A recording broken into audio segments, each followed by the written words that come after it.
Ladies and gentlemen, Mike Mongo on the Rogue Monkey Podcast. Pow, pow, pow.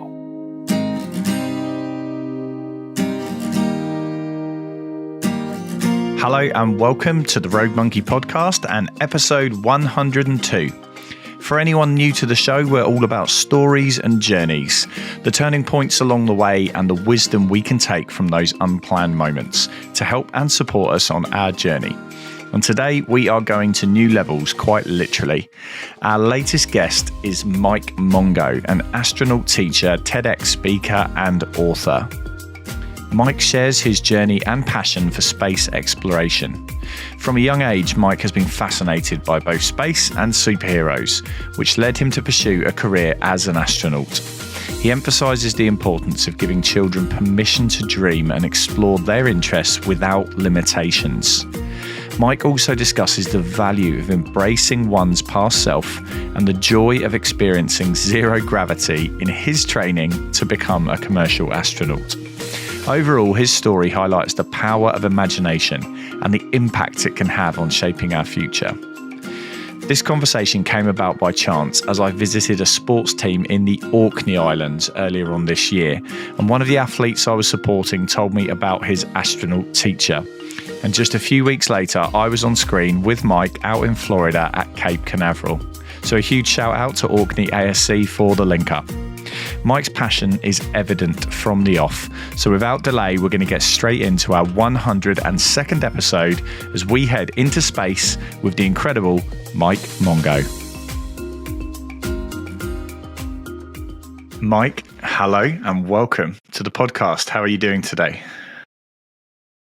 Hi, Kevin. How are you? I'm fine, thank you. I'm going to use the response you said before we started recording. Perfect in every single way. My day couldn't be better, which is a nice way to kick off. My day can always be better. Your day couldn't be better. You must have had a baby today. Those are the best days. I had a grandbaby last week, and it was really good. Oh, well, that's a lovely way to kick us off. But for the uninitiated, for the people who have not come across you before, do you want to give our viewers and listeners have not had babies before? That one. Yeah. Well, do you want to give us, I guess, a little bit of an overview and introduction as to who you are? My name is Mike Mongo. I'm an astronaut teacher. I'm the author of the Astronaut Instruction Manual. I am co-author of My Conversation with Sherlock Holmes, an instruction manual for talking with AI. I co-founded Obey with Shepard Fairey. I did that for 15 years of my life. I live in Cape Canaveral. I got selected for a private commercial crew in 2022. I've been training to go to space since then. And I am leading the very first students to space with the Terrestrial Resource Unified Space Training Trust. Ambassador's Kid Astronaut Program. Pow, pow, pow. If I could ask for one thread to pull on, and you've just given me 10, so a thread, and then some. Let's go back a little bit. Let's go back to where this all started, because I think for a lot of young people, the picture on the fridge of the drawing of space and the stars and all those sorts of things, it's a very formative and very early memory and experience perhaps for a lot of people. So where did this journey of space, this theme start to emerge in your life? What's kind of your earliest memory of it? I was 4, and the one that really ties it together is I was 3, and some grown up said, "What do you want to be when you grow up? What do you want to be when you grow up?" to a 3-year-old person. And naturally, I answered superhero. And the person laughed and said, "There's no such thing as superheroes," which is such a terrible thing to say to a 3-year-old. Just like I've told this story so many times that I cannot. Working with students and talking with people who are students or children, I'm thinking like, wow, we have come so far in how we engage with our peer human beings who happen to be caterpillars at the caterpillar stage of life. And so I had that in my mind. But now the funny thing is that I watched Batman. There was a TV show called Batman. It's the old Batman. And I was very familiar with superheroes on television. And like, obviously superheroes are real. So there is such a thing as superheroes. And this is clearly a grown-up who does not understand anything. That was my thinking as a 3-year-old. I didn't say that. I just thought it. And I thought it, and I thought it, and I thought it, and I thought it. And then when I was 4, the Apollo 11 mission went to space, and Neil Armstrong and Buzz Aldrin and Michael Collins and Neil Armstrong walked on the moon, and Buzz Aldrin too. And I asked, because that had been on my mind, that the whole superhero thing the whole time, is astronaut a real thing? And the person, whoever the grown up I was, I asked that. I think it was at my Nana's house, and they said, "Yeah, astronaut is a real thing." Like, yeah, and 4-year-olds, we ask our questions, and that's when I decided, okay, that's what I want to be. Then it's like, whatever the whole superhero thing is, like, let's get everybody aligned here. And that was the very first time that I remember deciding that an astronaut was the way. And I was very much into superheroes and comic books and science fiction and Ray Bradbury and Robert Heinlein and Arthur C. Clarke and Asimov and Pohl and all of these authors that informed my Douglas Adams. Moved into Douglas Adams in high school. Just kept on going. So at what point, because obviously there's an academic journey for the start of our young lives for most of us. And as you worked your way through the school system, how did that, I guess, looking through the lenses of life, how did that start to become clearer as to what a path could look like, and what were the guidance and support and routes that you took to take the step from a 4-year-old going, that is a real thing, okay, let's go, to suddenly actually taking some perhaps life steps in that direction? I don't know that in my intention or decision making that I have changed at all from the 4-year-old. I think that version of myself is the capacity that I had at 4 is the capacity I have at 59 with decision making. And whatever clarity, wherever I got that from, I maintain that. So in talking about being a 4-year-old, I don't really think of it that way. I think of who I am now. And who I was then is the same person. I just happen to taking a ride into the future. And thinking about the future was always a big deal for me, Kevin. I was always envisioning the future and looking and imagining how the future would be and what possibilities existed. For me, the future was a place of possibility and opportunity. It was the undiscovered country. And then like I said, I moved into it. Now I'm here in the future, and that's the best way to explain it. That I just was on a journey through time, and made these decisions along the way. You're asking me how I found support or didn't find support, or what support that I located or didn't locate. And one of the reasons I became an astronaut teacher, or the second reason that I became an astronaut teacher, is because I did not have that person when I was me, when I was the younger version of myself. There wasn't a me for me, and I needed a me. And so I became who I am, so that any students I engage with have permission. They know they have permission to imagine themselves living, working, and playing in space. And importantly, like you said, what's the thread we pick up on at the beginning of the conversation, right? Creating a world and a future worth having. So the interesting thing is all the new players that are here since I arrived, because I arrived in a time of a place called 1965. That's like a location. And now here we are in 2024, unbelievably. And in between that time, all of these new players have arrived. Like just so many new players. Every day, new players are arriving here in our own version of Fortnite and Minecraft, Skibbity Fortnite. And these individuals, I get to give them the permission that no one gave me, the permission to imagine themselves living, working, and playing in space, living, working, and playing in space. And then also letting them know that what we're doing here is we're creating a world and a future worth having. And that second part, that part is so amazing right now. That's the thing that excites me the most. For the last decade, I'd say it was giving students permission to imagine themselves living, working, and playing in space. That was job one. Now it is permission. Well, it's the information rather that what they're working on is creating a world and a future worth having. And this is not in conflict with any other version or vision of this world or a future.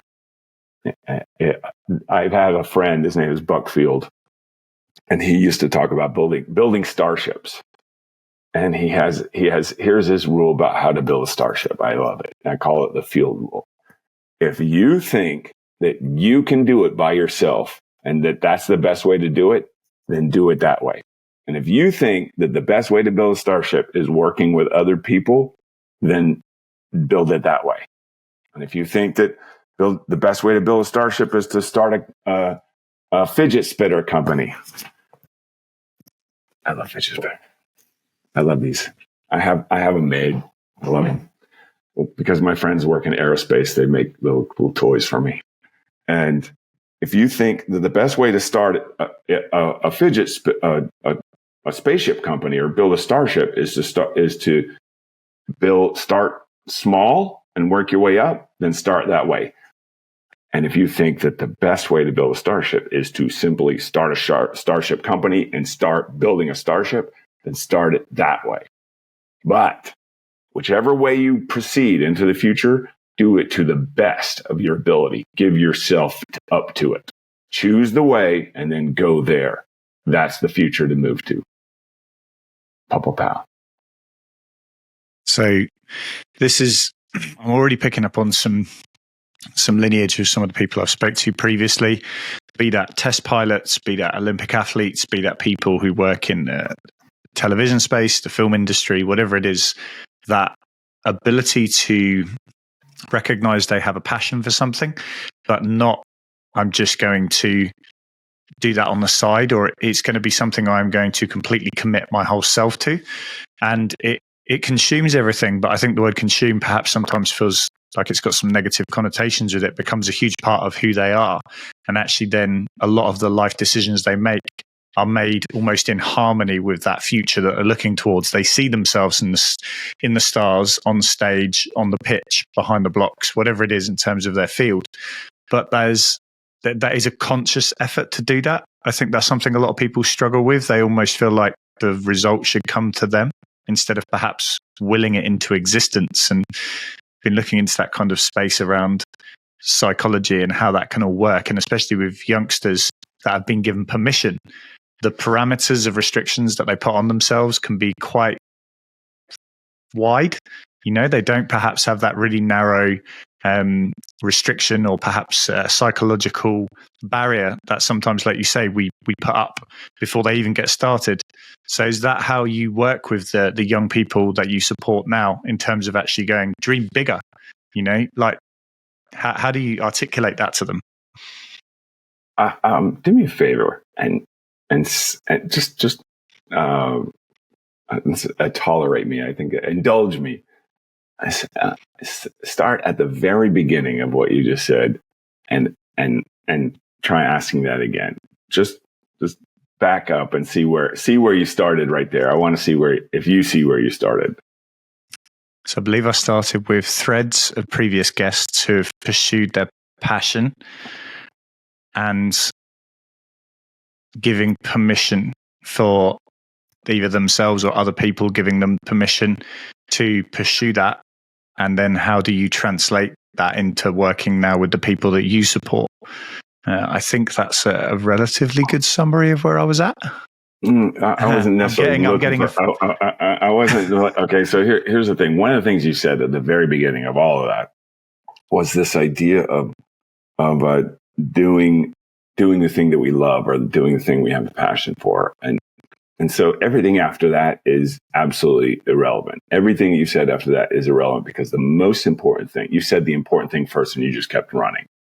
The important thing is this, and this is the part that I know impacts you. You and I have talked before, and it's the thing that informed who I am as a person, as an astronaut teacher, as a commercial crew astronaut candidate or trainee, and that is the working with students and with grown-ups, peers. There is this question. It was the one asked when I was 3. What do you want to be when you grow up? That question is an insult. I think that question is an insult. I just don't ask students that. Like, there's always the exception to the rule that they need, that the student I'm engaging with requires that specific question from me. I'm not dogmatic about it. I wouldn't simply not ask a student that who needed that question from me, because I've made a rule that I don't ask students that question. By and large, I don't ask students that question. What do you want to be when you grow up? It is cliche. And what I find is that students, by and large, probably half the students that I know, the thousands of students that I talk with every year, tens of thousands, which is an honor and a blessing, they would probably answer, here's a question. Here's a question, Kevin. What do you think the students would answer that about at least half of them would answer if I said, what do you want to be when you grow up? At least half the students would answer this. What's the answer? What is it? What would they say? I think it would be what society convinces them is the normal, stable, sensible route. No. Try again. Do you know kids? Something as under the age of 10, and I can only speak for my... Okay, did you know what you were going to be when you were a student, like a kid? No, there was no limitations. Oh, okay. In my mind. Okay, so you didn't have a specific thing. You were like, I'm going to be all of them. So if somebody said, what thing are you going to be? What would you say? Interesting. It isn't. It's obvious. You have kids that you were about to say something about 10-year-olds. No, I'm just thinking if you, I've got a lot of friends with kids in that age bracket of kind of 0 to 10. And the drawing on the fridge is probably the thing I can think of, whether it's the stars, the spaceship in a rocket, that kind of, and it sounds a little bit cliche, but actually I think that is the outer limits of, they go, well, why not? The imagination doesn't put limits on you when you're that young. You learn those limitations. If you give a child a piece of paper and a pen and say, just draw, their mind is given freedom to draw whatever takes there. And over time, as you get older, you generally get that, I think, for a lot of people, beaten out of you. Right. So you use some pronouns that I have adjusted, and I always say when I'm talking about these experiences of having the permission to imagine ourselves in roles or careers or vocations, as I speak like we, us, I had it beaten out of me, we, and or chased away from me, or prevented from me accomplishing or attaining. And the answer to the question I asked, this is great, this makes me really happy, is, and I could see you remind me of a kid in a way. this is great. Like we grow up, we don't ever stop being kids. That person I get to share with students all the time. Like I just did this last week here in Cape Canaveral, Cocoa Beach Junior High. And I'm talking with 6th and 7th graders. And I explained this truth that no one told me when I was them. And that is that, like, what is your age? You're like in your 30s? Yeah, 36. Okay, cool. So do you remember being 10? Very vaguely. Is there an age you really, really remember being young? It's more around the. This is why I really wanted to dive into this thread, because our listeners are like, why are these guys competing with what's the competition here? They're like, no, listeners, this is a discussion. We're having a discussion. This is how discussions operate. Cool. Go on. Very, very recently, my mum found a load of school reports from when I was about 8, 9, 10, that time period. And there was a lot of the human threads that I would talk about now as they allow me to do what I do were evident massively then. I don't think you can explain perhaps the threads of human psychology to an 8-year-old, but I can read an 8-year-old school report and see some of those things doesn't perhaps concentrate in certain lessons as much as they should, seems to sometimes get distracted by shiny things, that kind of language around there are other things that are more interesting than what you're putting on the whiteboard. And that thread was very obvious quite early on. And I now work in a job of innovation and have conversations with creative people. The writing was on the wall, 30 years ago, but actually on the erase board. I just find that fascinating. I really do. Okay, so the answer to the question, what would most students answer if asked, what do you want to be when you grow up? The answer to the question is, I don't know. And a lot of times they say it like this, I don't know. Like, I don't even want to give any consideration. And I asked the question, what challenge are you going to solve when you grow up? What's the challenge that you're going to solve? What challenge are you here to solve? Or what's a challenge that you want solved? And then sometimes they will answer still, I don't know. And sometimes, like I said, there are students I ask, what thing are you going to do after you get out of school? What's the goal here? Where are you moving towards? And they say, I don't know. And I don't know is a fine answer. It reminds me of is a placeholder in a conversation. I'm thinking about it. I don't know. I'm thinking about it. It's fine. It's acceptable. And I challenge students and grown-ups with this question, the follow-up. What if you did know? What would it be? And you know what's surprising, Kevin, is that I would say that of that 50% that say, I don't know to whatever the question is, however it's phrased, is about after I ask, what if you did know? Over half have an answer like that. It's amazing. What if you did know? All I have to say is, what if you did know? I'm like, oh, okay, what if I did know? I would be a diver. I'd be a pirate. I'd be whatever the answer is, a poet. If I say, what if you did know? And this is just it partly, I'm sure that has to do with that we as grown-ups train students how to interact with us. And we train them what is acceptable. And we also show up in life this way sometimes. And we're afraid of students. Holy smokes, terrified. What does Riz mean? What is this Riz that you speak of? For instance, and why are you on the games so much? Why do you play games so much? And the answer is obviously because I can.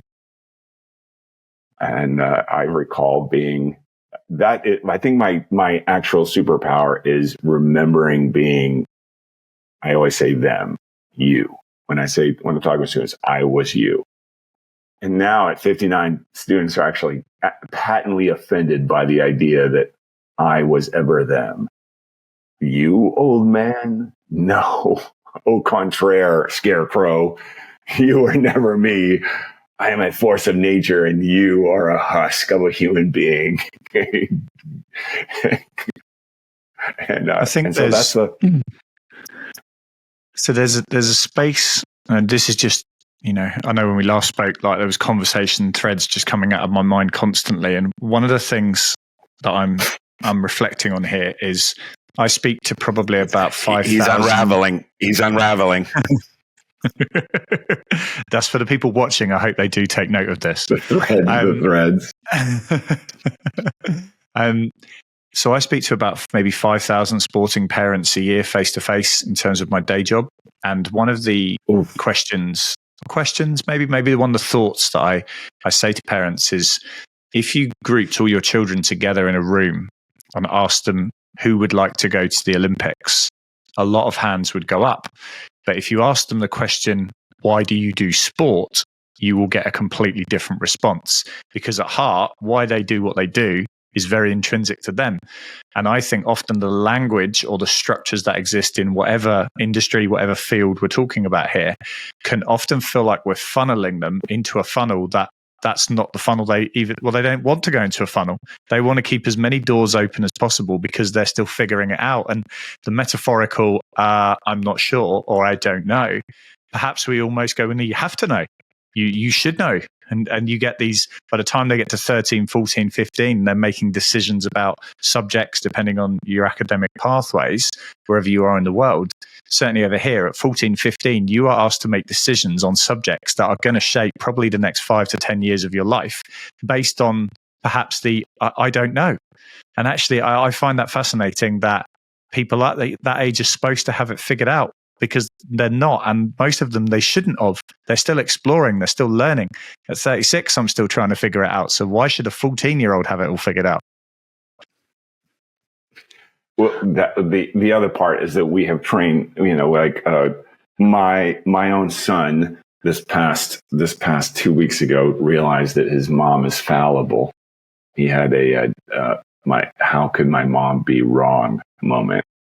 And that was like, my heart broke a little bit. And also I realized for myself as a grown up going through what you're talking about, because I'm 59 and growing, though I am a full grown up. This is a full grown up. I mean, I've reached my final form, so to speak. And my heart did break a little bit, but what happened was that it was kind of like this little brittle shell that gave my heart more room to grow and be bigger. Like I needed to have my heart break a little bit so that I could have more room. And I never thought of it that way until now when I'm 59. And the reason I have kids in the first place, my own, is because I needed me as a dad. I had made an oath as a child. I'm never, ever having kids.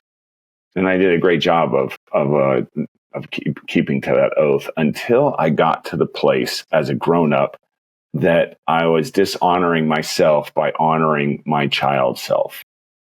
And I renegotiated the contractual swearing of the oath that we had, that they had made with me. And now here in the future, they're good, because the stuff that Raphael gets to do and his sister Iana, who is 9, and her part of her pleasure in life is getting under my skin and making me irritated and pranking me, and that's great. I needed an Iana in my life. I never had an Iana in my life. And Raphael, like his mom reminds me, he is not you. He is his own person. Duh. And I mean, that's his work right here. Like he is the artist that he is at 13, that many people don't get to be as grown-ups, because the opportunities that I put in his way, like the way that you're talking about. And I think that some of the stuff that you're talking about, maybe you experienced when you were the students of the parents that you work with. And that part informs you in the same way that those things that happened to me as a child inform me as a grown up. The thing that I was saying that I get to explain to students all the time that no one told me when I was them is that who we are as a child is with us for our entire life. My 5-year-old self is in here. My 7-year-old self, my 9-year-old self, my 10-year-old self, my 11-year-old self. I'm saying it. It's like I'm saying their names. It's like they are. This is a house party right here, and my 20-year-old self, that guy, and the 25-year-old self, and then it just like goes on, and the 33-year-old self, and the 35-year-old self, and the 38-year-old self, and the 42-year-old self. These guys that I have been that are alive inside of me. This package of time travelers, and the best thing for me recently, Kevin, was discovering that I'm always working on creating and building and making new things and writing and drawing and painting and having talks and creating content and I realized that my past selves had delivered the most amazing packages of content. I'm telling you, it's like they were going on a safari and they packed up OG style, like old UK style with the trunks and the stewards and the whole deal, because I am rich with all of this stuff that not like the stuff. This stuff is cool too. I'm talking about all of we call it content, but it's everything that I produced over the decades has enabled me to draw upon a wealth of resource that is beyond, it's mind-boggling to me. No one told me that when I was 6, 8, 10, 12. No, it wasn't. There was no inkling of that. And getting to share that with students, including my own kids, and you know what my son calls me? He calls me Mike. My 13-year-old, my 9-year-old, she calls me Mike. I don't own them. And we have discussions about that. And you're making your own choice. I'm not throwing that all on you I tell them. I let them know that this is their life, and they have their hands on the controls. They get to own that. Like I am giving something, I'm creating something for my future self. I may be 13 today or 11 when he did some of this work, and I will be 13 and I will be 15 and I'll be 19 and I'll be 30. I don't let him sell but one piece a year. Because I don't want him to be I don't want him to pigeonhole himself into thinking of himself as this is what my audience wants, and so then he doesn't grow, and he doesn't need to sell that work.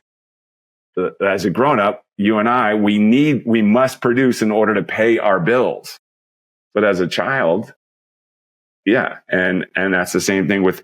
So I'm like leaving my own kids behind, or off to the wayside they go, and in engaging with the students that I get to work with and their parents, and coach and champion and mentor, encouraging them to pursue that thing, to look and explore, to see if there is something that holds their attention, and if there is not, to explore things that might hold their attention in the way that we have kids try new foods. I hated broccoli. I loved broccoli. I hated Brussels sprouts as a child. They were there's just too many taste buds in here. And when I put one in up to but then over the years, my taste buds like chilled out, and the subtleties that are the delights that are Brussels sprouts shined, because whatever thing that was anathema to me about them stopped. I stopped getting that information. And that was great. This is one of the advantages of growing up. When people say to me that they like, oh, I wish I was a kid again, I'm like, are you out of your mind?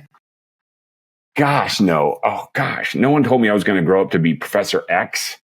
Like, this is where I want to be. Yeah, it gets better. If I wake up tomorrow and I can make this levitate or something, I'm not going to be surprised. This grown-up stuff is awesome. I get to go to rocket launches. I get to all the time. All the time. I make a call and I'm on base. I'm working with AI and humanoid robots. I'm doing zero gravity training with humanoid robot AIs. You saw my TED Talk. Like, what more do I want? This is what I want. And that's what I want for all the students who I don't know what I want. I don't know who I am. Me neither. So do something. Not doing something is definitely an opportunity. Not doing anything is an opportunity.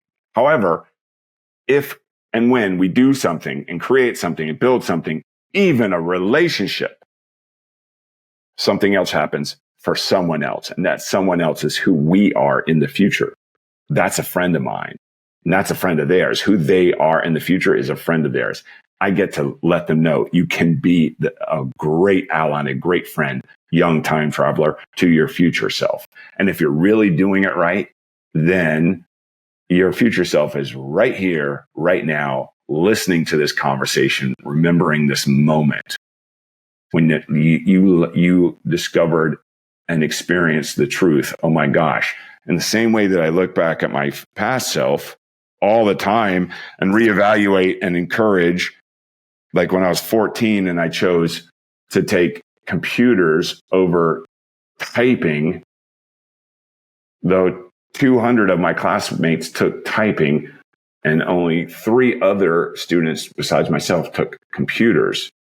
Well, every version of myself after that, Kevin, is in that room with that version of me cheering, like I like to say, like a Super Bowl party at the Avengers Mansion. It is off the hook. Every version of myself is in that room for that most important decision of my life. Likewise, there's mistakes that I've made, and I am grateful for them. So grateful. Because one, I have all my limbs and all that stuff. I have no just visible scars on my face. I got through the gauntlet that is life, and I got the lessons, the importance of the lessons. I don't have a criminal record. I don't have anything looming in my past that they're going to be like, aha, we caught him. And that is, I get to celebrate the past versions of myself for those decisions. I don't want the past versions of myself not to make the mistakes that I made.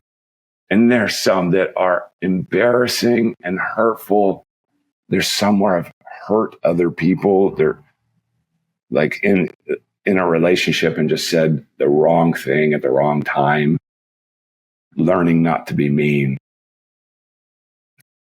And learning what is acceptable for how other people are to me and what's not acceptable. And then discovering the strength to enforce both.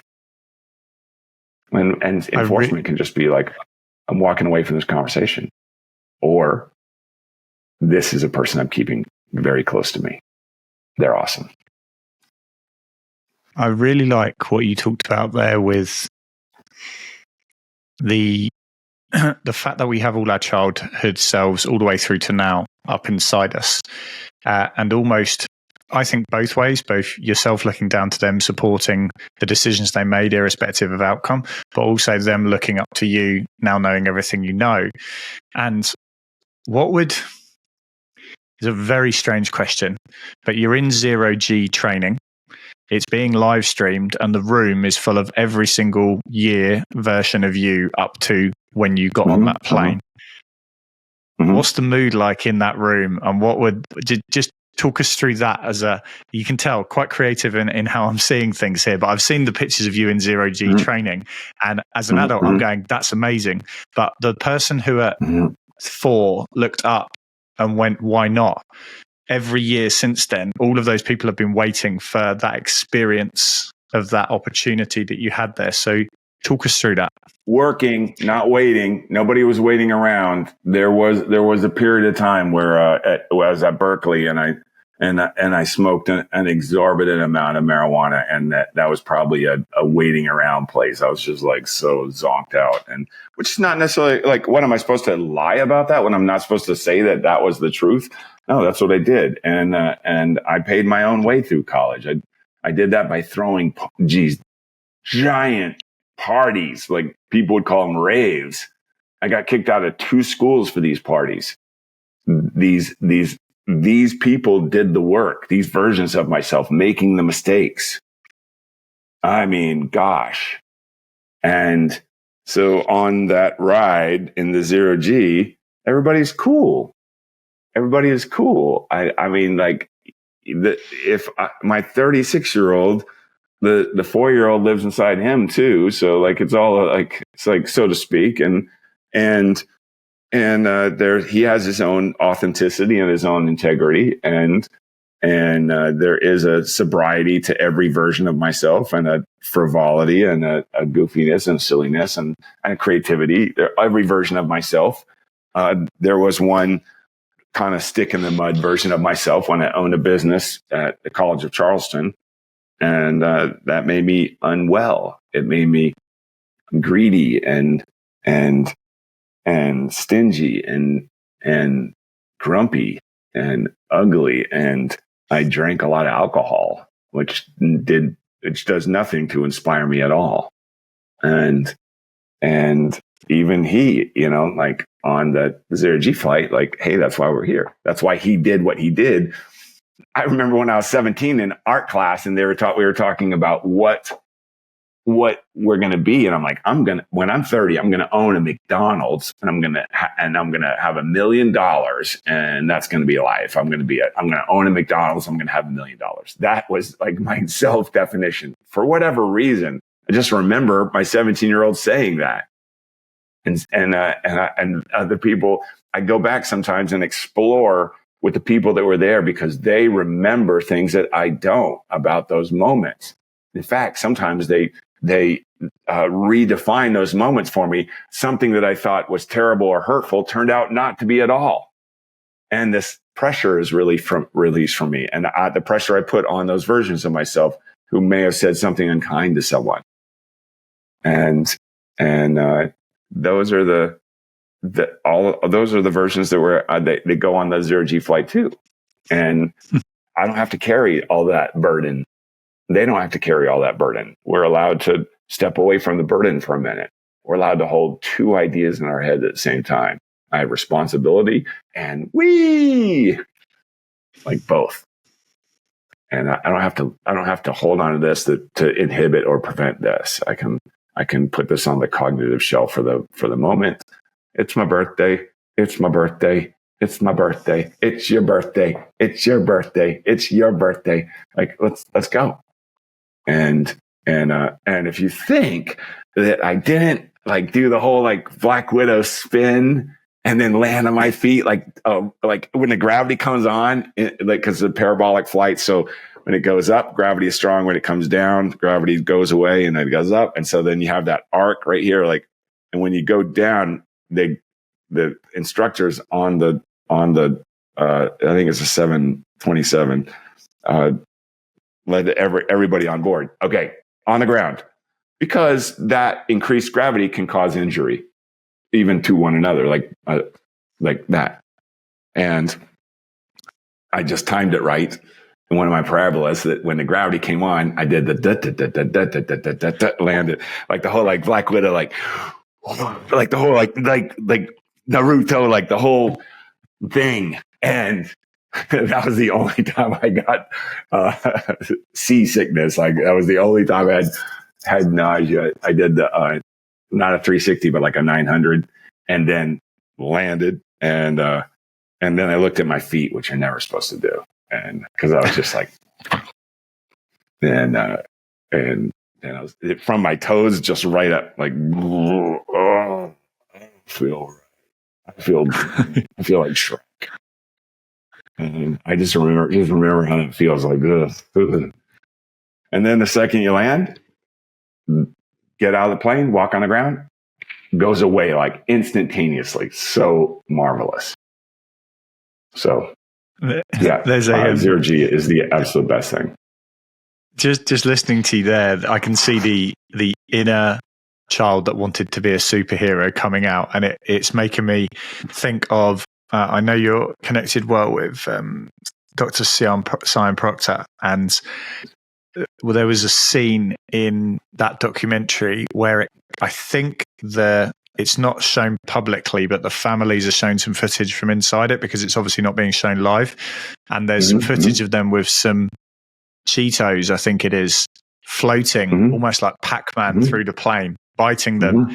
And if you asked earlier, if you asked children, what would you do as an adult? The thing that I would ask every adult, what would you do in zero gravity right now if I put you there? And if you think about it with your childhood hat on, it was visually exactly what you would do.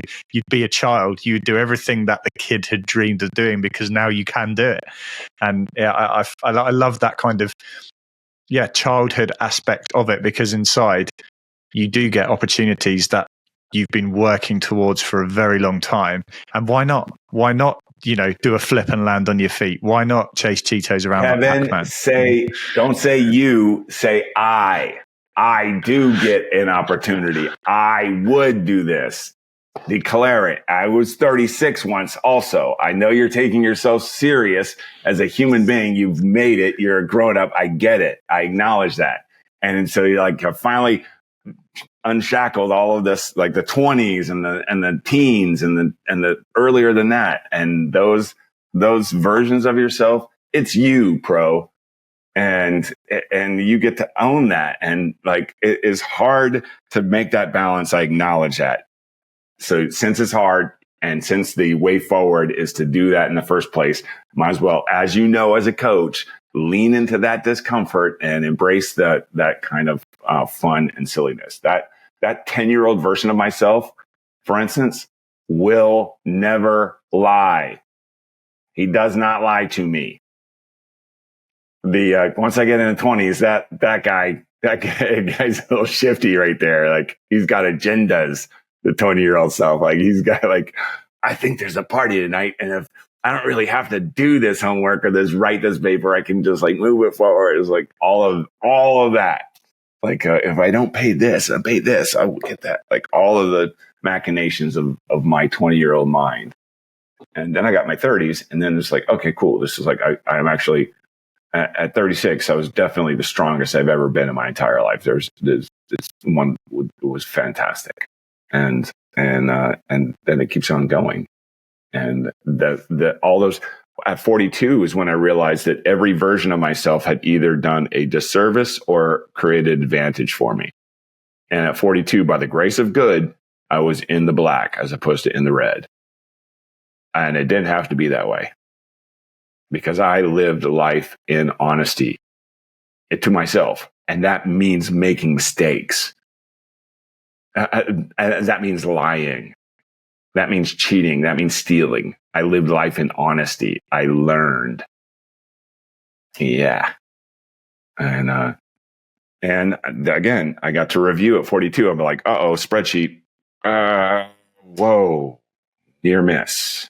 Awesome. Cool. And then I realized, knowing that at 42, again, this is one of the things that no one told me when I was you. Excuse me. I was like, okay, so everything I did in my past is either to the advantage or disadvantage of myself now. Got it. All right. So that means that everything I do from here on out is either to the advantage or disadvantage of my 50-year-old self. And so at 42, I started working for him. I clocked in. I'm telling you, I clocked in. I was like, man, I'm working for 50. I'm working for him. And then I did not look back until I turned 50, until the day I turned 50. And I made a point of being somewhere special in acknowledgement of what I had worked for. And I tell that to people who are 29, who are about to turn 30, because it's hard to think about that when you're 27. Like, I'm making plans for my 30-year-old self. I know that. I get that. I'm 28. I'm making plans for my 30-year-old self. The distance between 28 and 30 is about a decade. It's not 2 years. But the distance between 58 and 60 is about maybe a month. Maybe a month. And that's just how it moves. And people are like, that's just how you perceive it. Okay, fine, sure. But the phenomena remains the same. So your 40-year-old self is up ahead, and everything, this conversation is to that person's advantage. This is the same stuff that I teach and I share, and they respond back to me and teach me that it matters. This is the same thing that I teach students, that I share with students. That if you're 9, you can work. Oh, wow, my daughter's turning 9. I let her know midway through 9.5. What are you doing for your 10th birthday? That's double digits. Double digits, man. Think about that. 9 is the 5th grade of ages. Like 5th grade in the US, you go into middle school. So like that's the end of elementary school. You're top. You're like king of the mountain. You're top of the food chain. You're going to the next thing. So 5th, you walk around like you're an 8th grader. You walk around like you're a senior in high school, 5th grade. I understand what's going on, 2nd grader and 3rd grader. I got you. That's what 9 is like. And so 9 is that to 8-year-olds and 7-year-olds and 6-year-olds and 5-year-olds and 4-year-olds, of course, like those are babies. And as a 9-year-old, we understand that now. And I'm about to be double digits. I'm big now. And now this is a person. She's 9, so she's a girl. That's like a 14-year-old boy at least. And so she's clear on what her goals and objectives are. That's great. That's just the thing. And that's what that can be true if she's 9. That can be true as a person's 19. That can be true for some people. There are certain ages. The age 16 matters a lot to different groups and different cultures and different individuals. So like Sweet 16, the Cinque Terre, and those moments we can prepare people for as grown-ups. Getting married, when we talk about that moment. And how about the people who spend, like the cost of a house and at least a car on a marriage, on the event that they don't even remember. If that makes you happy, great. But I'm modeling something different. I'm modeling presence. Presence in your life, presence in my life. I'm turning 60 in January. And I'm saying that in March. And I know what I've accomplished Like, I got selected for commercial crew. Like Lil Nas X. Can't nobody tell me nothing. I'm in Cape Canaveral. I got selected for commercial crew. I've already been selected once. Let's go. So I'm working for my 6-year-old self. I model that for 9-year-olds. This time travel that you and I are discussing. There are so many coaches and teachers I know that listen to the podcast, and I think there's some incredible thought-provoking things for adults in there, and perhaps how they impart wisdom or create freedom for young people to think about things. And I came to it relatively late. I'm just thinking of my timeline. So 31, I had my wake-up call, and I've done more reading and I'd say content absorption through podcasts, books, conferencing, whatever it is, but learning or active learning, seeking out new information. I've done more in the last 5 years than I did between the age of 18 and 30, for sure. And I think everyone comes to a point. You mentioned about your son realizing that his mum was fallible. And I think we all get to a point where we realize our parents are only human. And we also realize that we do only have X amount of time. And we also realize quite quickly, depending on your circumstances, that you have agency over that time. And do you spend your time with intent? And that doesn't mean every minute has to be productive towards your ultimate life goal. You can still be present, immersed in something that's purely for its own sake. There isn't an end goal. But actually, how much time do we have? And everyone's obviously different on that. But I do think there's a really interesting piece for people that work with young people in helping them realize and appreciate the agency and opportunity they have now more than ever.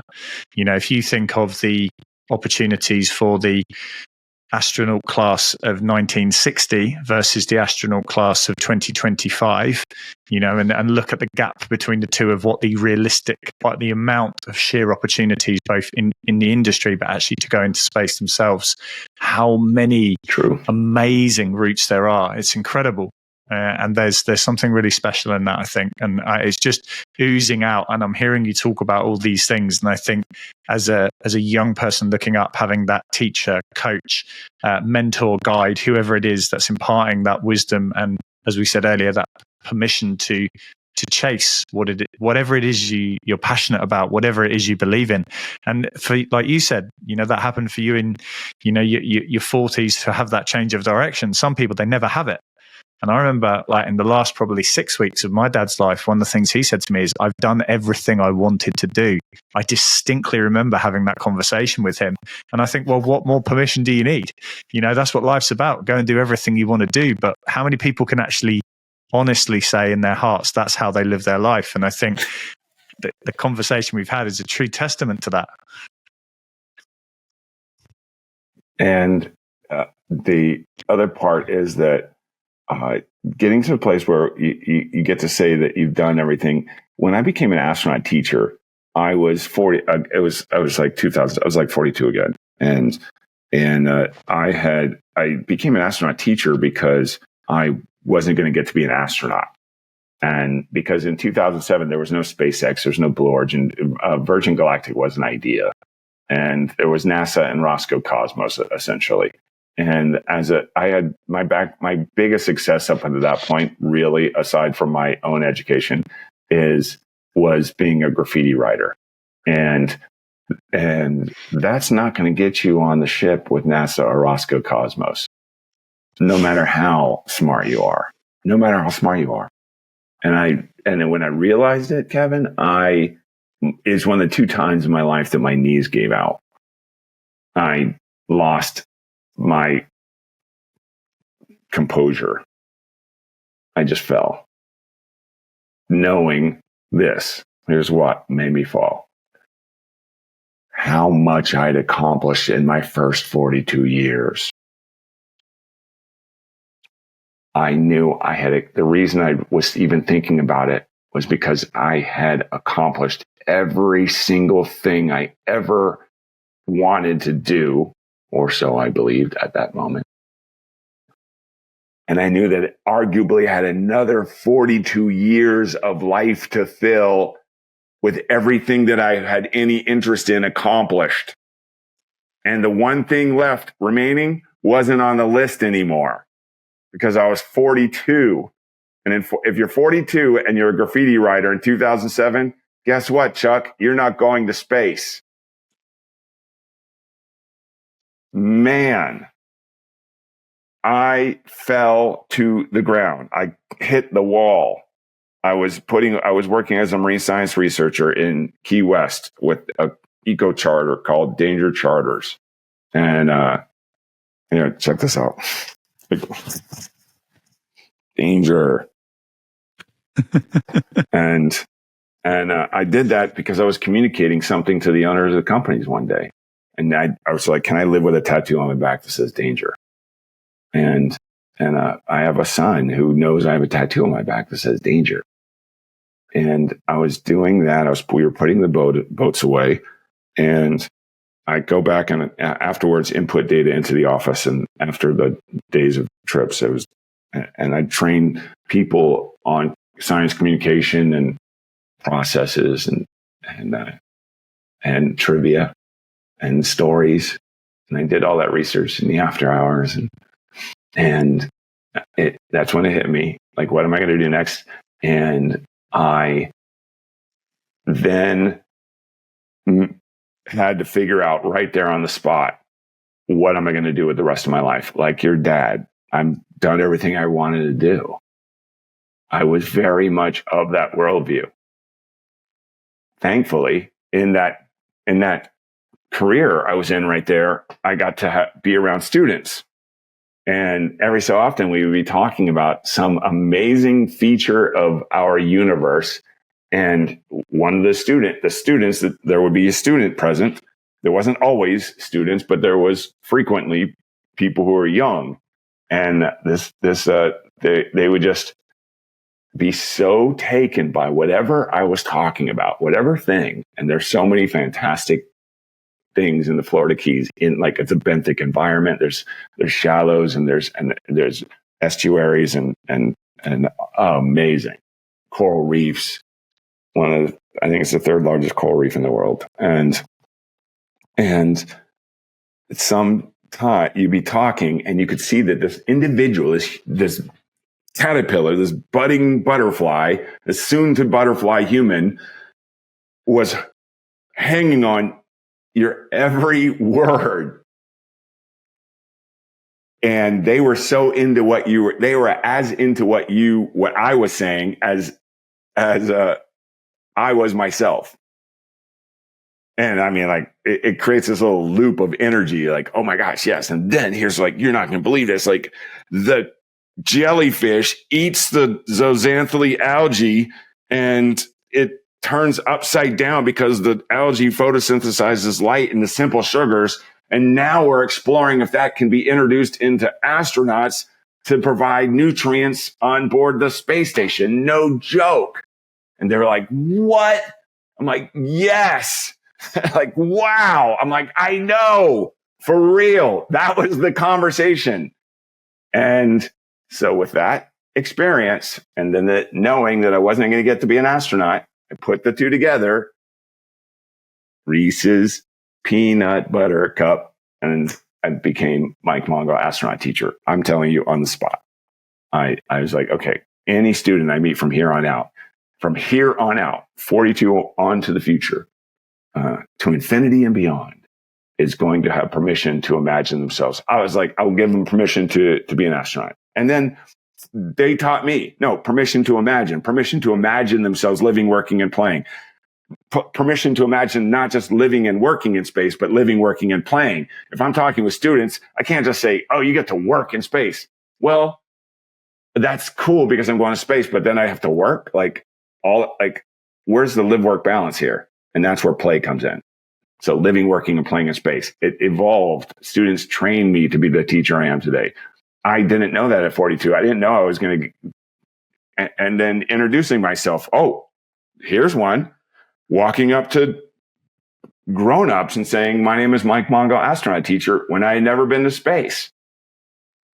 In 2013, Mae Jemison, maybe 2012, Mae Jemison invited me to the Johnson Space Center to speak on, this is from 2007 to 2012, invited me to speak at the Johnson Space Center on astronaut teaching. 2 astronauts. And I tell people this and no one believes me, but this part is true. When I took the stage, and there was I know some of the people that were in the room. I'm now friends with the astronauts that were in the room. Mae Jemison has paved the way for me. She's the first Black woman to go to space. People are like, the first African American. Nope. She's the first Black woman to go to space. You said about how the space program looked in the 1960s and 50s and even 70s, and then how it is now. That Mae Jemison 1 second. I want to get the date right. I'm pretty sure you're going to be surprised. When do you think the first black woman went to space? I'm going to go with 2018.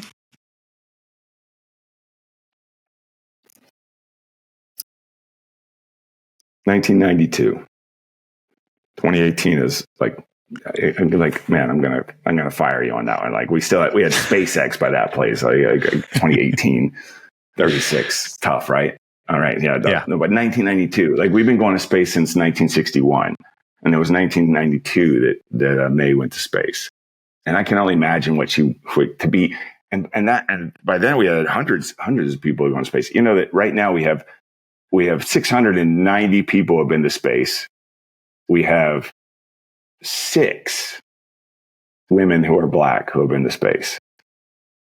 When Cyan went to space, she was the 4th woman to go to space who was black in 2021.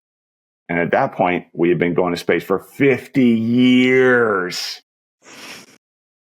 Even statistically, I mean, like percentage-wise, the population, the whole deal, it's bad math. And now in 2 years, 3 years time, 21, 22, 23, 24, we've doubled the number from when Cyan went to space. And another astronaut's going to go to space. 2 more that I know personally who are women who are black. How many out of 690 people who have been to space, how many out of 690 astronauts, how many are women? Guess. Oh. First of all, hold on, Kevin. What percentage of the world's population are women? 50%. Right, exactly. 100%. 50%. That's right. 50%. 100% correct. 50% is the right answer. So if there's 690 people who've been to space, theoretically, 345 of them should be people who are women, right? Correct. Guess the number. Less than 50. No, it's better than that. It's almost double that. It's 90. Out of 690. Yeah. Okay. Now there's more. Hold on. So Elon Musk has a new spaceship called Starship. Maybe you've seen it. It's got a lot of news, and it's the biggest spaceship ever. It's like the biggest spaceship, the whole thing, like everything about it is amazing. And there's a part of it that's even more amazing than all the cool stuff that we see, and that how big it is and how powerful it is and how successful it is in such a short period of time. All that stuff. It holds 100 people at a time, my guy. All the numbers are about to change dramatically. Right now, I can tell you a secret in the astronaut community. Here it is. Everybody's working to be in the first 1,000. So help me God. I swear to God. I swear to goodness. Yep. Everybody right now is like, I want to be in the first 1,000. I'm like, oh my gosh. It's so mundane and trite, because my question is like, what value are you bringing to the world? How are you helping to create a world and a future worth having? It's good to have goals, but is that helping that? I have a 25-year-old who I'd been mentoring, and they kept on. They're like, I'm way behind everybody else. I should already be in the program at 25. They're telling me this, and I have to tell them, have you met any other 25-year-olds? Do you know how accomplished you are? Like, are you kidding me? Like, and they've got obstacles in the background that could have impeded their success, that have successfully impeded any number of other people from achieving their own success. And they're 25 and they're at this place, and they're doubting that they've accomplished enough. You yourself said, my epiphany came when I was 31, and before then I just wasn't working on my future. And I heard that, and I was like, okay, so actually you did all of the work necessary to get to the place where you're 31 in order to move to this next place. Without that work from 31 early on, you never would have got to 31 and be capably minded, capably sensed to figure out what you did that has enabled you to get to where you are today. And we get to acknowledge that. So we now return to our previously scheduled story already in progress. And And why I went in and I became an astronaut teacher. I did it because I wasn't going to get to go to space. In doing that, I learned I have a passion for teaching that is second to none. That I would rather teach than go to space at 59. And the conversation I had with my 4-year-old self about that I get choked up just telling you. It was pretty recently that I was aware of that. I'm like, wow, it's actually more important and more powerful to me, because what does going to space get me? I can tell you, it just gets me fame. I get to have the experience of going to space, and that is cool. I like doing the cool stuff. I really do. And I know I'm good friends with 20 astronauts. I know 50. And considering only 690 people in space, that's amazing. And I know what it's like when they get back. And I know what we have accomplished as astronauts when we get back to Earth, and what we have not accomplished. And I know where we are in the world today. And I know what matters to me. And now I am choked up. I'll listen to this. I love you, Pro. I love how you show up in the world. I love what you model for the swimmers that you work with. I think that is marvelous and remarkable. And what you model for what lessons you bring to the parents who have aspirations for their own children that may or may not be what the children and students and young people have for themselves. I love my kids, and I have the best fortune in the entire world. I'm going to tell you. I didn't make all my kids.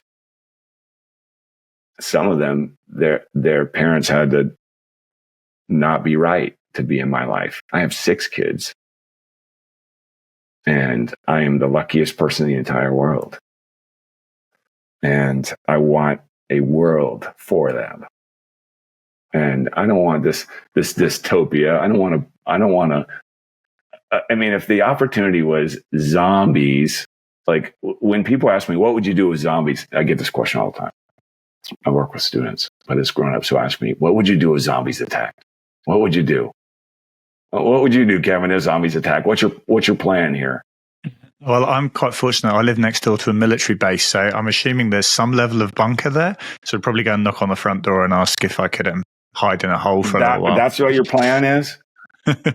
That's as far as I've thought about it, to be honest. Okay, so here's my plan. I'm opening the door. I'm sitting right here. I'm going to chill out, read a book. Come on in. I'm not hanging out here. I'm here for birthday parties. I'm not here for zombie apocalypse. No, Pro. No. I'm not here for that. Oh, it's the end of the world? Okay, I'm gone. Bye-bye. Pow. Pow, pow. No, I'm not hanging out. Like, I love internet. I love all the devices, and I love being able to make fidget spinners. What a crazy thing is that? I love I love having books. I love making art, and I love flowers, and I love the fact that I get to go and surf right there. I live right on the surf is right there. The launch is right there. I am almost as close to the launch as I am to the surf. Like, that's a little exaggeration, but like from a car and time perspective, I'm close to the launch and I'm walkable to the surf. And that's what I want for everybody. Also, it doesn't have to be that way for everybody. I acknowledge that sometimes suffering and trauma is very important for our life experiences. So who am I to argue with somebody if they are doing that as their experience? And that could be drugs, that could be crime, that could be terrible lessons that we have available to us as grown-ups. And if that's the case, that's the case. I'm modeling something different, though. That's it. I'm not saying that the way what I'm modeling is superior. It's just what it is to me. And it is not zombie apocalypse. And it's not dystopia. It's not. And it's not leaving the planet Earth to save humankind by building a colony on Mars. It is not. Mars is a drag. Mars is the warmest place on Mars is the coldest place on Earth. I live in Florida. I'm not going to Mars. I don't want to go to Mars. And there's no air and there's no flowers. And I don't want to live in a dome and I don't want to live underground because humankind has ceased to exist in the most marvelous world that we've ever discovered. This place rules. The sunrises I get to catch in the morning. I get up early to write. So I set my Siri reminds me what time sunrise is every day. And I go out there and I have my coffee. I make an espresso and sip with oat milk. And that's the life that I want for everyone who wants whatever they want, as long as it's not hurting someone else, as long as it's not diminishing the ride for everybody else. I tell students this also. If you're a supervillain, be the best supervillain you can be. If you're a supervillain, don't be moist. The supervillain whose power is to just annoy people. Be Lex Luthor. Be Lex Luthor. Be the worst. Be Brainiac. Be Tigress or whatever. Be all the bad ones. Be a Kill Raven or whatever they're called. If you're a supervillain, because there's people who are superheroes and they need challenges. And as a supervillain, you may even take me out. The thing is, I have friends who are superheroes, and not all my friends who are superheroes are chill and jelly like I am, Kevin. They are more, they're more Deadpool and Wolverine directed than I am. Yeah, so they're like, my name is Antonio Mataya, and you killed my Mike Mongo. Prepare to die. Well, since we last spoke, I've really enjoyed our conversation, but there is one thing I really want to ask. And being where you are now, in terms of geographically where you live, yes. Having obviously in a slightly different memory, but as a 4-year-old watching a very grainy TV with a Saturn V taking off, and now being in the position that you are, black and white, where you see relatively regular launches. What goes through your mind when you sit and watch a launch now?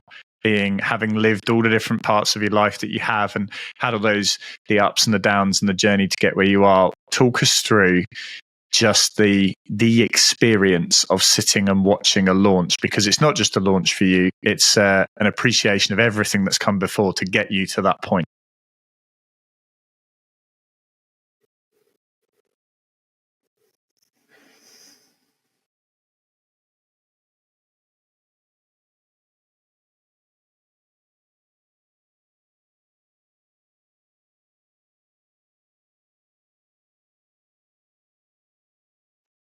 Gratitude, bro. It's all about gratitude. The whole ride. The excitement of being on the beach is so funny. There's always people on the beach who don't know that we're about to have a rocket launch. That is so great. And then there's the people who are like, yeah, we know. We're from here. And like, oh, okay, cool. We're like, cool. And then the other people who don't have it, like, right now, I'm like, yes, right there. And they're like, oh, yeah? I mean, yeah. And then it's really right there. And they're like, whoa. And then, like, when it goes up, it's if it's at night, Jiminy Cricket, it's so bright. It's bright as day. You can see everything. And then it gets like right overhead, and it's like a small sun up there. And then the rumble is so good. It's like, and it's inside you. And people are like, oh, you need to be in the water to see no, you're like, there's no vibration in the water that I've ever seen or experienced, because of course I went in the water to see what it would be like to hear the rocket, because there's rocket launches. We have rocket launches. We had like 2, one yesterday, the day before. They just go now. We are sending up rockets, satellites, more satellites. We get to be responsible for the stuff we're sending to space. This is my, like, I get to say that at this point. In the same way, responsible for, like, I show people how to pick up litter on the beach because people have forgotten. And there's litter in the ocean, and the ocean brings it back to us. And so all I do is pick it up and put it in my pocket and put it in the garbage. It's very simple, but we've forgotten how to do that. And that's okay. It's not, I'm not criticizing anyone. I'm showing a way forward. My friends own this company, hold on. It won't be called this soon because there's another company called Roots, but their company is called Toxic Roots, right? And they're from Banana Creek. And Banana Creek, everybody, like, surfing is a big deal here. And so Banana Creek is, it had like people dumped pollution in there, like stuff, not like just poison the water, but like battery, all the stuff. And it poisoned, and so then people felt bad about it. And then other people were like, you know what? I don't care. I'm going to surf here anyway. I'm going to swim here anyway. I'm just going to do the thing. I'm going to live my life. And Toxic Roots is like, this is where we came from. And I'm tired of feeling bad about feeling bad. I'm going to feel good about feeling bad because it prevents me from doing bad in the future. And when they explained it to me, because I was like, what do you mean toxic life, live toxic? That's like the wrong message. And they explained it to me. I said, oh, that's actually the right message. Feeling good about feeling bad is the right way forward. Because if I feel guilty about feeling bad, then maybe I shouldn't, then I don't feel bad about feeling bad. And like, I'd stop feeling bad and I start doing bad things, not feeling bad about it anymore. But I feel good about feeling bad. And that's a celebration. I feel great that I feel terrible about the fact that the United States has a history of slavery. Yay! I feel terrible about that. If I felt bad about feeling bad about that, there's a likelihood that could happen again. I am so happy that I feel bad about the Holocaust in Germany. I'm very happy that I feel terrible about that. I am very happy that I feel bad about how people who are women were treated when they just wanted to vote. And it goes on. So when I'm out there at the launch, I am just on top of the world. Oh, that's when I've become clearer than ever that I presume all of us are time travelers. We're legit time travelers. And I like to say things like that just to drive people crazy. You know, mostly my peers, mostly overly intelligent people, or people who we hold ourselves this high. I'm like, I'm this smart. And yeah, I often provoke rooms of scientists and thinkers with this idea. And that is, imagine a world where everything worked out for everyone all the time without harming anyone. And I've had great success with triggering physical response from grown-ups by saying that out loud. And that's impossible. And that is great that I can trigger grown-ups at that level, because it's such a simple thing. Imagine a world where everything works out for everyone all the time without harm to anyone. And then when they shout out with certainty, that's impossible, or hit the table, that's another good one, that's impossible, then I say, okay, so since we're grown-ups and we're going to take these ideas are objects, like here, we're going to take this idea that everything working out for everyone all the time without harm to anyone is impossible. We're going to take this idea and we're going to move it. We're going to move the idea. We're moving an idea. We're not getting rid of it. We're just putting it right here on the cognitive shelf in our grown-up adult mind. Idea's right here. It's not going anywhere. It's okay. And then with this idea right here, safe and intact, we're going to entertain two ideas at the same time. Everything working out for everyone all the time without harm to anyone. So we're not in competition here. We have this idea and we know it's impossible. We're not in argument with that. It's right here. And then we take this idea and we imagine, what would it look like, everything working out for everyone all the time without harm to anyone? what would it look like? Because when we imagine what we call the hard things or the improbable things, or sometimes impossible things, what we get from entertaining those thoughts, Kevin, just giving them consideration, here's one. We get stuff like this. We get stuff by imagining the impossible, because once upon a time, it was impossible to walk around and talk to people without having this device as a phone connected by this line. It was impossible. Impossible. And now it's not. And now as Elon Musk has a thing that he has put in people's heads that can control it just by thinking about it. And people are like, oh, that's horrifying. Until you saw the guy that has no control over any part of his body down, like he can do his head and that, nothing else. And there he's just thinking at a computer cursor, and he can play chess again on his own. If you showed that person to anybody in the 1800s, he'd be like, that's a witch. We didn't even come up with the idea of evolution until 1865. So before 1865, it was all magic. So I wonder, and we're sending stuff to space. Like we drive cars. This is where I'm getting to. So I guess to pull it all together, we spoke a few times about your 3-4-year-old self and what that's the domino effect of that, and the ramifications, if you like, of the experiences that you had at 3 and 4 years old.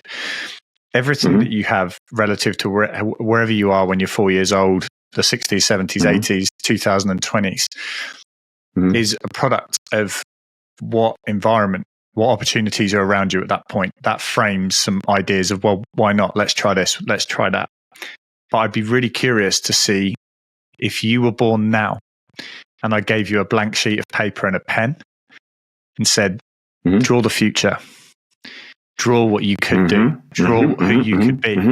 That would, because even in the 90s, the concept of a smartphone, the concept of en masse internet, the concept of a live stream video call, those sorts of things relative to where we are now, things have changed so quickly. And the future belongs to the 3, 4, 5-year-olds that are drawing it on a piece of paper right now, because they'll be the ones creating it. We'll be, sitting back, watching launches out of one window and waves rolling in the other window. Or 14-year-olds or 12-year-olds or 10-year-olds. There's a freedom there, a liberty that by not having to, for many students, not all, that not having to worry about mortgage or housing or medical or food or all of the responsibilities that we as grown-ups are responsible for. It allows these minds to go to places that we may have that cognitive energy predisposed, like we're already allocating it somewhere else. I tell students, I let people, the person who invented television, Philo Farnsworth, was 14. And Newton had discovered gravity, like noticed it at 13. And we think of these as myths, but they're not. They're true. And we know this because other people, their peers, told the stories and wrote it down for us to know. Students can, and so when I talk with students, the thing that you just touched on is very important, because I got to the place of evolution and you just said, imagine the future. And I am of the worldview that we have evolved and we live alongside the people who have opted out of evolution by intentionality, by saying that there's no such thing as evolution, which is half the planet, by the way. And so we model evolution for those who have opted out. And I now ask students all the time, what is an evolved human being? What is an evolved human? Where we all know the process, hominids, and we lived alongside Neanderthal and Devasona, and we are Homo sapien persevered, and now what does the evolved Homo sapien look like? Because evolution is a process, keeps on going. And I always get I love telling this story. I always get wings. I always get an extra arm. I always get gills. Those are three that are consistent. And I get to explain like extra arms on the table, like for sure, that's doable. We can do that, no problem right now.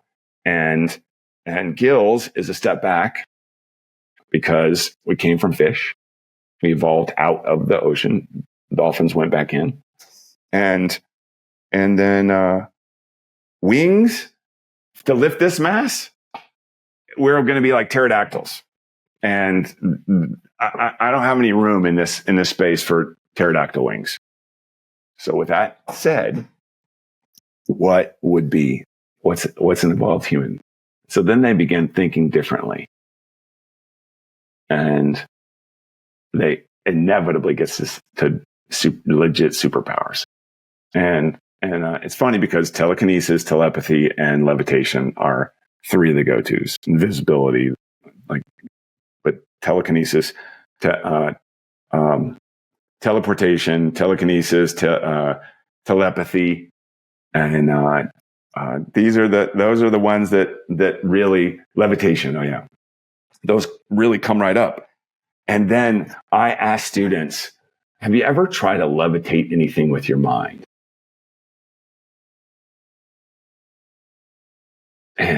And you know what? One of my favorite things is how many students are surprised by the number of students who have.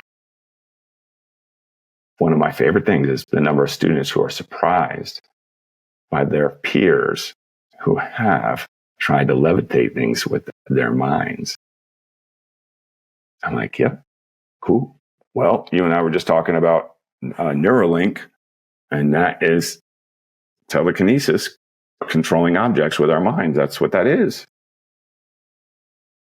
I mean, we're there. This is the future. The only difference is those players that arrived here now, they're the authors, architects, and creators, artists of the future. And we're going to be here with them. My future, I'm in my future. I imagine the future. I didn't know it was going to be like this. It's awesome. This is how it is. I am in the future. My future is their present. This future, it's your future too. You're a kid and you're like, okay, what am I going to be like when I'm in my 30s? Well, take a look at there he is. And there's more future for you up ahead. And this time there's a new group of people here, new players. And they have video game logic. They have video game logic. They think like video game rules. So they don't think physics. They think video game physics. We've given them permission to do that. We've put the devices in their hands and we built the games that they play. And their neural passageways are forming and creating new ideas that you and I are not capable of thinking. We can learn, but we can't come up with those ideas. A friend of mine, Richard Zhang, I think he is 17, and he's a very famous photographer at 17. He's very successful, and he may be 16. And he wrote the other day that he was born. Oh yeah, right. So he was born the year the iPhone came out, so 2007. So he is 16.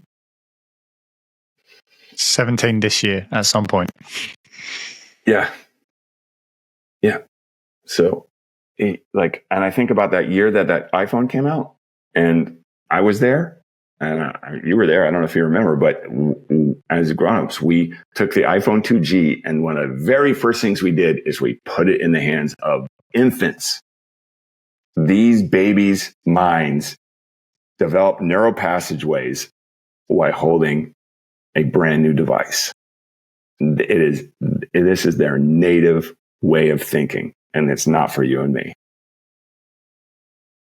Your mind had a little more plasticity than mine in 2007. I acknowledge that, and still, like not the plasticity of a brand new brain that's forming new ideas and new ways of thinking. I don't know if you've ever done this before. Have you ever taught someone what a desktop was on a computer? Have you ever taught a grown-up what a desktop is? Have you ever had that opportunity? I have. And At any point in your life? Well, I've had it both ways. I've taught people what a desktop is, but I've also had youngsters teach me how to use either tablets or phones or iterations of those when I've not understood things. And I go, hold on, this was me 20 years ago, and now I'm becoming that. I'm like, wait a minute, there's a QR code on my Twitter? I remember when this kid taught me that. He was 14. He just snatched my phone out of my hands, this little hacker. And he's like, no, stop. Like, I'm like, oh, whoa, pro. I've been on Twitter since 2007, actually. And this is 2021. So it's 3 years ago. So yeah, they teach us, but it's theirs. And we get to go with them into their future for a time. If you watch my TEDx talk, I mean, I might be there too. Just I might be an AI then. Well, see, that's an unplanned but very nice way of pulling it together, because I wanted to ask where people can connect with you, because you have you have so many different strands to what you do, and I'll make sure I link the TEDx talk in the show notes. But what socials are you across, and where are people going to find you? I'm on every single platform. Yeah. Well, we'll make sure we list. You don't have to, but you can just Google Mike Mongo. It comes right up. And if you're if you're on a platform and you love it, look there and I'll be there. There's new ones. Like if something new shows up, I may not be on that. That's brand new. But otherwise, if you're just looking to use a platform that everybody uses, I'm on those platforms. Well, Mike, it's been an absolute pleasure and a privilege to share this amount of time with you. I know you're an extremely busy guy, and fascinated by the story of how we even linked up in the first place through being on a remote Scottish island and getting referred to by one of your students. And it's been, I'm so happy. Ran, right? It was Ran, right? Yeah, it was. Shout out to Ran. That's a guy who's an athlete, and he's a great artist. He's such a good artist. And he's just a really top shelf, and he's the one that connected us. This is speaks like these students grow on to be great. I get to say I knew them. Yeah, I know you know what I mean. I know you know what I mean, because you're doing the exact same thing. It's the best. It's a privilege as well. There's a silent pride in watching them grow and flourish and becoming what we couldn't perhaps envisage. Actually, we've given them permission to go whichever way they want to go, and then watching them do that, it's very humbling watching young people grow and develop and